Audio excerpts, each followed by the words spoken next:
Hello, Freedom Nation. It's Jeff here once again with the Freedom Nation podcast.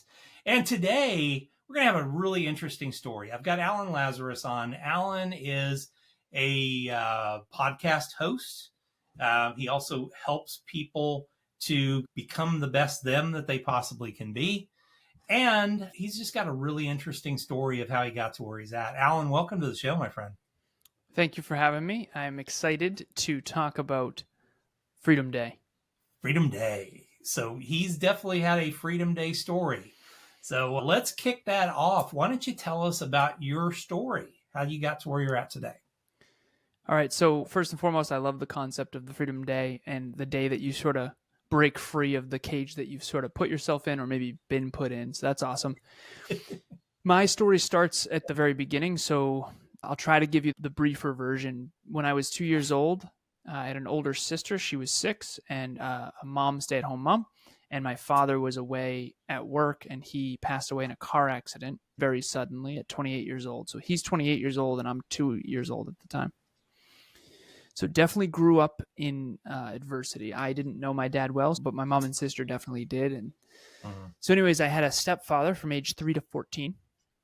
And then my stepfather left my family at 14. My sister had moved out at that point, so I was the man of the house, so to speak, at 14 years old. And he took a lot of the income with him. Okay. And so we went from fairly well off snowmobiles and vacations, and we actually had a yacht and some apartment buildings, to basically, I don't know how I'm going to go to college because we don't have any money. And I actually got free lunch at school because of how low our income was. So anyways, then I just studied really hard to try to get straight A's in high school. And I did. I got 1B in honors English, never took honors English again. And I got into my dream school, a tech school, Worcester Polytechnic Institute, if you've heard of it. It's like a little mini MIT in Massachusetts. And I got my computer engineering degree. I thought, okay, I'm good at math. Engineers make a lot of money, and I want to make a lot of money. So computer engineering, let's go. This is it. Stayed, got my MBA. Yeah, exactly. This is it. This is the dream. And so I did a lot of job hopping, companies like iRobot, Tyco Safety Products, Simplex Grinnell, Sensata Technologies, and then I eventually landed at a company called Cognex. Rose, sales engineer, eventually managed my own territory, making almost $200,000 a year at this point. And I'm in my early 20s, and I don't have many expenses. I don't have kids, so it's just a lot of revenue. I'm up in New Hampshire, and I end up getting in my own car accident. So keep in mind, my dad was 28 when he died in a car accident. And I've seen pictures of his car, and my car didn't look very different. My fault. I was on the wrong side of the road, and I had the life or death moment for sure of this is probably it. So physically, fortunately, I was okay, but mentally, emotionally, and spiritually, definitely not. This is when I had my existential crisis, so to speak. I call it my quarter life crisis because I was only 26 at the time. Yeah.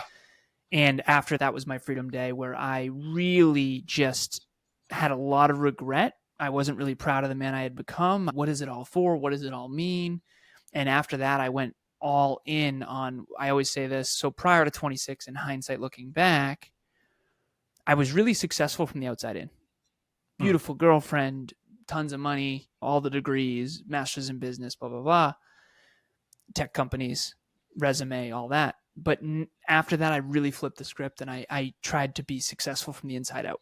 And I actually ended up broke in entrepreneurship for a while there. But now I'm very pleased to say that I'm finally in a place where not only do I make more money than I ever have, but I also am fulfilled from the inside out. And so it was a long journey. But to the point of Freedom Day in this episode, what I always say is I used to be achievement oriented at the expense of my own fulfillment. Yep. And now I am focused on fulfillment, holistic fulfillment, health, wealth, and love. And then success is a byproduct of that. So that's my story in a nutshell. I love it. So you left the career in the computer side of things or the tech side of things. So what is it that you do today? What's your delivery vehicle for helping people today going forward? So I have actually a little notebook next to me that I call my G3 target, and I'm showing it on video as well. And there's 3 sections. It looks just like, for people on audio, it looks just like the target symbol for the company target. In the center, it's LP, lead people. Then the next one is design systems, DS. And then the next one is TM, track metrics. So I'm the CEO of Next Level University, is not only a podcast, but it's a company that really helps people get to the next level: health, wealth, life, and love. We have a podcast production company. We have a social media sort of agency within it. It's becoming a big 23 department sort of entity. And we've got a 21 person team. And we've got a podcast called Podcast Growth University and Next Level University. So it's really cool. But what do? I'm mostly focused. So my business partner, Kevin, he coaches podcasters. Okay. I coach business owners. So I'm a business coach. And really what it comes down to is I have clients from all over the world. I have one client who's 18 years old. I coach people all the way up to 63 years old. She's from New Zealand. But really what it comes down to is, how do you create a fulfilling life on your own terms, and a better body, better relationship that really fulfills you? So that's what I do now. But as the CEO of Next Level University, those are really the three things I focus on: leading people, designing systems, and tracking metrics. Super cool. So typical client for you, somebody that would work with you, how do they engage you? So how do you get them initially? Where do they typically come from? And then what's that typical engagement look like? Yeah. So our podcast, Next Level University, is usually where my clients come from. But there's also referrals as well. And they come from my LinkedIn often as well. I have like a pretty decent sized LinkedIn. But anyways, so who do I coach? I coach anyone who is a business owner already, who wants to grow and scale and is struggling to do that, particularly online, or anyone who's new to business. I was on the phone earlier with a woman named Stephanie, and she wants to launch her business this year. And it's a coaching practice. And so I start anyone from the very beginning of business all the way to people that, one person has a multi-million-dollar business already at this point. And so I coach all different ages and all different, that kind of thing. But really what it comes down to is they want to grow personally, and they want to grow professionally, and they want to build a team of like-minded individuals to sort of accomplish the business's goals. And most importantly, underneath it all, is they want to grow their business. And so if anyone is ever interested in that, they can email me. So I have people coming in through email, LinkedIn message, Instagram, Facebook, that kind of thing. And at the end of the day, what I've been fascinated by, believe it or not, is that primarily my clientele is actually women. Yep. Yeah. And so our demographic is 90% of our listeners, I think, maybe 80% are actually women, empowered, amazing, incredible women who want to do more in the world. It's been really quite cool. Yeah. Well, it's interesting too, because I skew that way too. About 60 to 65% of my listeners are women. And I look at my client base in the financial world is traditionally always been about 70% women. I think there's just certain guys that click well with women and not push. Guys can tend to be a little pushy sometimes. And it's just being a good listener and providing good advice without trying to tell you how to do it, I think, is the key to it. Guidance versus dictatorship. That's really what it comes down to, is being non-toxic, emotionally mature, and emotionally intelligent, I think, is rare for men. And again, maybe I'll get villainized for saying that, but I would say it's statistically rarer for men than for women. And I think that's fair. It's a fair assessment. And I'm a man, so I'm allowed to say that, I guess. Right? Yeah, absolutely. I'm not trying to put it in somebody else's mouth. I'm just saying it right there too. So typical engagement. So let's say I have a business, I'm getting ready I want to make that next step. What's our first kind of engagement going to look like? So what's that first, let's say, month going to look like? Okay. So the first session is just, let's check and see if this is a good fit. Because it's not just, I'm looking for three things, because it's not just whether or not I'm the coach for you. I'm looking for these three things. So number one is work ethic. Number two is humility. And number three is reliability. If you don't have those three, I've just had trouble working with those people. Yeah. You have to want to put in work, or I can't really help you, to be honest. So that's the first call, is to see if it's a good fit. And I'm sort of seeing if you're a good fit for me just as much as if I'm a good fit for you. Although in the beginning, it wasn't like that.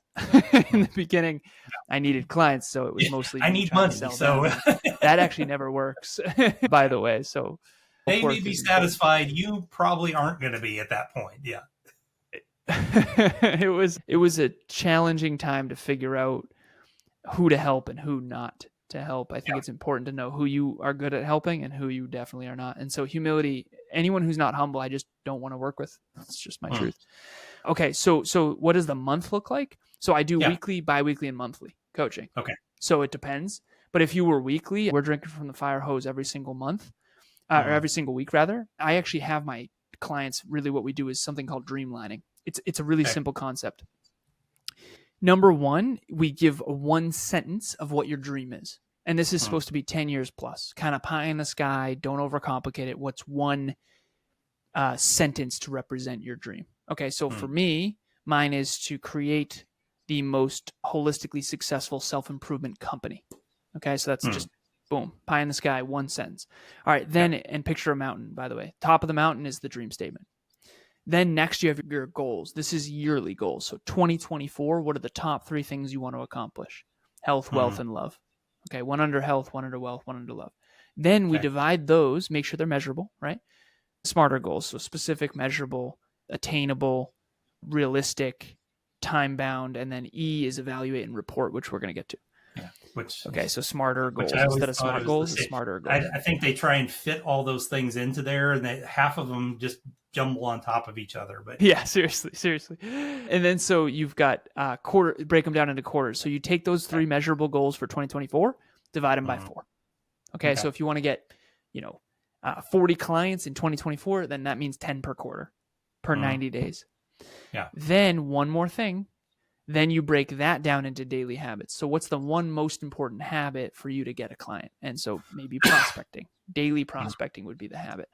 And so you have inch pebbles, which is your daily habits, that roll up to your milestones, which is quarterly goals, which roll up to your yearly goals, which is just goals. And then you've got your dream statement. And so I call it dreamlining. It's a simple, streamlined process of how to really make sure you're headed in the right direction. And ultimately, direction matters more than speed, because most people are running around like chickens with their head cut off. Beautiful. Okay, cool. And then ongoing after that. So is it then that's your almost like basic training for them? And then from there, it's focused on what they need to work on? Or is there still a process that you follow with everybody? Yeah, I would say it's structured and not structured. Again, I know that's probably a vague answer, but what I've been doing recently, this has been fascinating. So I just surpassed my 5,000th hour-long coaching session. So I am not new to this by any means. This is something that I've been doing for a long time, and I'm starting to get the hang of it in a real powerful way. So what I used to do is I used to ask my clients intentions before the sessions. And I actually talked to all my clients in 2024. I said, listen, I'm trying something new in 2024. I said, what is it? I said, to be completely transparent, I'm going to be the one person in your life who cares about your future self more than your current self. And who cares more about what you need than what you want. Yeah. And that's my job. And so I used to ask for their intentions, and I've decided to have the courage not to do that anymore, because I'm starting to trust my brain and my intuition to give people what they need, not what they want. What I've come to realize is that, with myself included, with all of us, okay, I have a therapist, I've had coaches and mentors my entire adult life. I'm eating my own cooking here, okay? Yeah. If what we wanted was what we needed, we'd already have it. I'm going to say that one more time. If what we wanted was what we needed, we'd already have it. My clients come to me because they think they want X, but they actually need Y and Z. Yeah. And so I'm really just finding out what the real bottleneck is that they're not telling me, and they're not even telling themselves. And usually it's just a massive blind spot. So for example, if you think you're humble when you're not, it's sabotaging everything you do. And I need to call that out. And in order to do that, I have to build trust. But really, the more trust I build, the more I can dig into some of the real inner stuff that needs to change in order for people to succeed. Beautiful. I love it. Love it. So what's in y'all's world? You guys do a podcast. Now, I know you've both, do you still both have a podcast and then you have one together, or have you mishmashed everything into the one? Okay, so we have Next Level University, which we've had, and that's, we do together, and we always have. Okay. He has something called Podcast Growth University, which is a podcast about how to grow your podcast. Got it. For podcasters. And then I have another podcast with my girlfriend called the Conscious Couples Podcast, and that's all about how to flourish in your intimate relationship. Yeah. And then I actually have another one coming out called the Next Level Audio Blog. It's not really a podcast. It might as well be, imagine a podcast meets a blog meets an audiobook. Okay. It's like that. Because I have a written blog on my LinkedIn and I have 14 of them out and I do them every month. And so I decided to read them into the microphone for people who want to listen to them like audiobooks. I love it. That's cool. That's awesome. Interesting question there. Have you found LinkedIn successful for that? Because LinkedIn's a weird animal at some point. It's a social media that's not necessarily social media. But has that worked significantly for you, that kind of audio blog or blogging through LinkedIn? I can't say I have a huge followership on my articles or my reads or anything, but I do track metrics so every department blog is one of the departments, has metrics that I track with my team. I was actually tracking it earlier today, and I had over the last 2 weeks, because we do bi-weekly meetings, I had 47 reads. Okay. So it's nothing crazy, but that's 47 people who are now exposed to my work that might one day want to work with me. So I've not seen anything crazy on LinkedIn. Yeah, and who could come back and read the next one and the next one and the next one, build a relationship with you. Yeah, I would say I'm averaging about 25 reads per week probably. But it's, I connect with those people when they do reach out, and I think you're nurturing these relationships. I've been really blessed to have people email me, say, hey, I listened to this podcast, or hey, I read this blog, and then we'll do a free call. And then sometimes they'll be clients, sometimes they won't, kind of thing. But I'm definitely playing the long game. Plant a lot of seeds, add a lot of value, and then people who need more value will come. And don't expect any quick big hits, because it just doesn't really work that way. No, and I think that's the thing. You and I were talking about this before the show started, that over an 8-year period, I think I've done 2,800 interviews. And this is definitely the long game. You're not going to make a lot of money as a podcaster or a interviewer or anything like that. It's going to take time. It's that consistency, I think, is more than anything. You've done that. Agreed. From a consistency point. Hey, I'm committed to doing this once a month. Boom. And being consistent in the end is what wins you the people. Agreed. I think consistency is the most underrated character trait or quality or skill in the entire world. You can't really do anything truly great if you can't be consistent. And I think it's the least sexy, but it's the most important. Exactly. Yeah. It's not sexy grinding it out, doing podcast interviews every week and all that. But once again, I get to bring some of the coolest stories, and I count the people that I've interviewed on my show as some of my closest friends now. I think that's the most rewarding part of being a podcaster sometimes, is you meet incredibly cool people that you probably wouldn't have had you not been doing this. And a lot of times there are other podcasters, and you get to see their world, and they get to see our world, and we share audiences and everything else. So it's awesome. Yeah. So you got the new show coming up. Is there anything else in y'all's business that you're going to be doing in 2024? We have a live event that we're doing March 23rd. It's in person. We're doing 30 people. It's very intimate. We're serving lunch, 3 different teams of 10, but we're also having a virtual component. Okay. So we do this every year, and this is the first time we've done sort of a hybrid of in-person and virtual. And it's from 10 a.m. to 5 p.m. And it's really all of our very best content, all condensed into one day.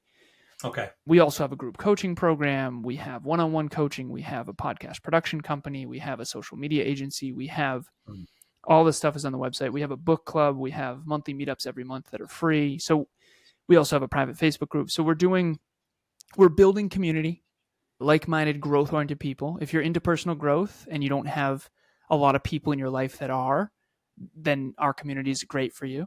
Heart-driven only, no bullies, no disrespect, that kind of thing. And as far as what services we provide to help you get to the next level, it's everything from free book club, read books with us, all the way down to like one-on-one hardcore business coaching. Yeah. Love it. Absolutely love it. Well, cool. Let's change gears here a little bit. And now we're going to do the Fast 5 questions. You ready? Oh, here we go. All right. Here we go. the Fast 5. I'm long-winded. Are we going to be able to do this? We got time. All right. So first question. You wake up in the morning. Business is totally gone. You have $500 in your pocket, laptop, computer, place to live, food and clothing, what do you do first? What do I do first? $500 in my pocket, huh? I would immediately start a podcast. Okay. I would buy a microphone, an ATR, because they're like $70. Do I have an internet connection? You do have an internet. I'll give you internet. I do it. All right. I have an internet connection. Okay. So I would buy a microphone. I would start a podcast about my passion. In this case, it would be personal development and how to achieve your goals and your dreams. And I would start recording, and then I would publish those on the free social media platforms. And I would start to attract like-minded people who want to be better each day. And I would build my whole life around how to become 1% better every day. I like it. And I think naturally I would attract people who are into that consistency and personal growth. And then I would be coaching. And so it's a little bit of a cop-out because it's basically an amplified version of everything I'm already doing. Or I should say a miniature version of everything I'm already doing. Yeah. But to me, and this was the lesson, I'll be quick with it, but I asked my team once, I said, what's true about you 10 years ago that's going to be true 10 years from today? And they were like, oh. I said, don't design your life around short-term fads. You got to design your life around the things that are tried and true, the fundamentals. Yeah. And so I would just stick to the fundamentals and I would rebuild the exact same thing I'm doing now. Yeah, that's fantastic. No, I think it makes complete sense. And most people, when I ask that question, rarely do I get somebody who's like, oh, I just completely do something totally different. Most people are like, all right, I already know how to do this. I wouldn't make all those same mistakes that I did building it the first time and just start off and do it again. And once again, it's, I got plenty of time. I don't have a business anymore. I got plenty of time. So it gives you that ability to get on a microphone and start doing it. I remember when I went through some training with Russell Brunson, and Russell talked about when his business kind of blew up and he was just trying to figure out how to get it back up and running. And he's like, you know what? I had to drop my kids off in the car and then go to the office. And he just started recording an everyday podcast as he was driving about marketing. And 3 years later, it was $100 million business. So it's just simple. Let's get started and start going and be consistent at one thing at least. Yeah. And try not to fall for shiny objects. Try to stay focused on the fundamentals. I think that's, in hindsight, in any journey, you realize you just got distracted. And those things didn't really contribute. It's shiny objects are just shiny objects, and they're always going to be shiny objects. I would just stay true to the work I love with the people that I want to help. Yeah, absolutely.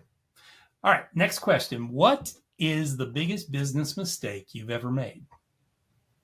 Ooh. So when I was in my early 20s, I was 21 or 22. We started a little company, me and 3 of my college roommates, friends. And there was 4 of us, and we started a little company called Campus Libre. Okay. And it was basically a campus-specific Craigslist for textbooks. This is way back in 2011, 2012. Yeah. And I was the chief marketing officer, and we had a CEO and a CTO, and it was a really good little team. We actually had a lot of traction early on. But I had a huge falling out with the CEO. I wanted to do Eastern schools, then go to the West Coast, and we had visions that diverged, unfortunately. And 4 hours later and lots of tears, I'm out of the company, and they ended up going out of business. So the biggest, this is going to sound so arrogant. The biggest business mistake I ever made was allowing someone to be the CEO of a company when they're not a strong leader. Yeah. Yeah. Yeah. Well, and when you're that small, if you're only a few of you, 3 or 4 or 5 of you, just becoming the CEO by rote, I'll be the CEO, that doesn't mean that they're going to be a good CEO. Yeah, it definitely doesn't. And the part that I thought would sound arrogant is I do believe that I'm a strong CEO. And I think it's scary to say that because people will think that I'm arrogant. And I try to remain humble with this. But over the years, I've realized that there's certain strengths I have. And I think rallying people in a harmonized direction with a system and org structure and designed systems and tracking metrics is definitely a strength. So in hindsight, I just wish that I had taken a leadership role rather than given it to someone who maybe isn't as It doesn't have that natural strength. Yeah. Yeah, absolutely. No, I think that's fantastic. That's a great answer to that question. All right. What's a good book that you'd recommend to our audience? So there's a book called The Compound Effect by Ah, Darren Hardy. Darren Hardy. Yeah. So even if you don't like Darren, the book is world class in my opinion. So Mm-hmm. it's not the book that matters, it's the concept. And Yeah. I've written blogs about this. The compound effect, the seemingly insignificant small daily choices that compound over time, whether you want to be healthy, wealthy, or in love, it really does come down to the little things each day. Whether we wanted to get on this interview or not, here we are. We're showing up and we're serving and we're practicing our craft. And that stuff compounds. It matters. I remember when we were early in podcasting, we had a jar. And I used to have to put $1 in the jar when I would say those little things that are funny now made all the difference. So if I'm even remotely good right now in this interview, it's because of the compound effect. It's not because I was some naturally gifted speaker. Yeah. Yeah. No, I agree with you. It's one of those things I always kick it back to starting off in Toastmasters and basically getting that jar. Yeah, the jar was the reports back on, well, you said 50,000 times. There we go. There's one right there. But it was that, you just get better. And it's practicing that craft over and over again and having the reality of that makes the big difference. But yeah, I love the book. I love it. It's oh, nice. You do love the book. Okay. Nice. Hands down. Yeah, I have it behind me right here. Yeah, I think I do too on my shelf back here someplace. I saw traction back there. Yeah, I have traction back there. I've got probably the best book that I think I've ever read, which is Russell Brunson's 30 Days. You can't even buy it. You have to get it through like one of his courses or something like that. And it's the coolest thing ever because it's basically 30 successful $1 million entrepreneurs posed the question that if everything blew up and you had to start all over again and you had 30 days to do it, what would you do? And it's like seeing into the mind of these amazing entrepreneurs and like specifically day by day what they would do. It's one of those books that I'll just flip through ever so often to go, oh, I hadn't thought of doing it that way. Let me try that. That's awesome. Nice. So it is. Well, now I'm intrigued. I'm going to need one. Oh, I know. I saw something. One of the things he offers lately has it. That's part of it. One of the packages he offers. But yeah, it's one of those books that I'm like, it is the best look into the mind of wildly successful entrepreneurs that I've ever seen. Wow, that is a bold statement. Okay, nice. Yeah, hands down. It's nothing better. And it's, like I said, it's one of my favorite reads whenever I just want to get it. All right, what's a good tool that you use in your business every day that you might recommend to the audience? Yeah, this is different than I think a lot of people would expect. I love WhatsApp. So we build community. Yep. And I have a book club. We do meetups every month, all kinds of stuff. And we have WhatsApp communities. And it's been really cool to see how well people are connecting. We also do a group coaching program, and it's teams of 10. We've done 13. We're on our 13th group. It's every quarter. Okay. And so we're on our 13th group, and which means 3 years and a quarter. And we build community in WhatsApp. And the whole team is in there. We've got an assistant coach in there. We've got me and Kevin. We do bi-weekly sessions, and then there's bi-weekly connection calls. But WhatsApp is the glue that actually holds the team together. And my team is all virtual. We don't have a headquarters or anything. So I have a 21-person team, some in the Philippines, all over the world, Spain, all that. And so we use WhatsApp to coordinate our efforts. A lot of people use Discord or Slack or whatever, but I love WhatsApp. I think it's truly underrated. I think it's great. People love Slack, and I cannot stand it. But yeah, WhatsApp, that's how I run my team. Yeah, I don't like it. Yeah. Nice. Yeah, WhatsApp it was created by dorky computer people, and they think it's wonderful to communicate, and it's horrid. But yeah, I've never used that. I've never used WhatsApp for groups. I think that's a great idea. It replaces like a Facebook, group or something like that. I think it's much better. You know what it is? It's actually, I don't mean to interrupt you, but it's actually, so Instagram, obviously, Facebook and WhatsApp are all owned by Meta. And so what they've done a really good job of, I think, is WhatsApp is one sort of step closer to you. Okay. So for example, there's one thing being in a private Facebook group with us. We have 800, coming up on 800 people there. But in WhatsApp, we've got these little sub communities. So instead of having like Facebook groups with more Facebook groups, we went one step closer into WhatsApp, and it builds this And we don't just invite anybody. It's a very close knit sort of community. It's quite amazing. So anyways, I also have one with all my clients in there. So if I need to like say, hey, listen, I'm going to be out randomly, I didn't expect this emergency, they all get it all at once. And it's a little bit more, I think, powerful than email. Mm-hmm. Yeah, I like that, but I've not used it from do you have to have like the special business version of it, or is it just the standard WhatsApp? No, I actually don't even pay for it. Yeah, I don't even pay for it. That's awesome. And as they actually came out with groups and all kinds of stuff, I haven't even experimented a ton with that. So there's like a community one now and all kinds of stuff. Okay. We just create little groups, my whole team. So each department has its own group. We have what's called an internal and an external group. And you can customize the icons. You can do the descriptions. Yeah, it's really intuitive. It's good. Yeah, well, like I said, I use it with my assistant. She's in the Philippines. And the beauty of WhatsApp is it's impossible for me to call her. It would cost both of us a fortune, but I can just WhatsApp call her, boom, like that, or we can do a video through it and everything else. But most of the time, it's just her and I texting back and forth through it. And it's phenomenal. I was able to use it when I was over in Europe and everything else. So yeah, I'm right there with you. Yeah, it's global. But yeah, I need to figure out how to. There's no restrictions. Yeah, it's such a good tool. Cool. And the audios, you can send audio messages very easily as well. And you can also get a desktop app so you can use it on your computer too. So anyways, again, what am I, a WhatsApp salesman? Yeah, exactly. It's a great app. Big fan. When you find a good tool like that, we got to share. So that's fantastic. Last question. Real quick little nugget. So sorry, just really quick little nugget. One time, my business partner, my beautiful girlfriend, and her business partner at a conference in Florida, right? Yeah. And all of a sudden, nothing's working. We can't get on Instagram. We can't get on Facebook. WhatsApp's not working. All of our teams, we can't contact anybody. Facebook went down. Yeah. Oh, that's right. Facebook owns Instagram, WhatsApp, and Facebook. They took the entire world down with them at the time. Yeah. Yeah. It's like, oh no. So we're in trouble if Facebook goes, if Meta has trouble, my business is going to go to a halt. Yeah. Well, that all of a sudden we're going to be emailing everybody. If Amazon Web Services has a problem, it takes down half the world with it at that point too. Yeah.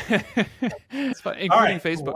Including Facebook. Yeah, I think it is probably.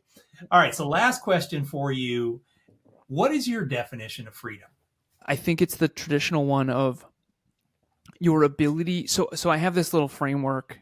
I'm probably annoying your listeners with my frameworks. I think of it as consciousness, capabilities, and capital. Okay. So I have this, it's like a triad: consciousness, capabilities, and capital. I'll go through each real quick. Consciousness is how aware you are. So we all know the story of you don't know anything about cars and your mechanic tells you a bunch of stuff you don't need.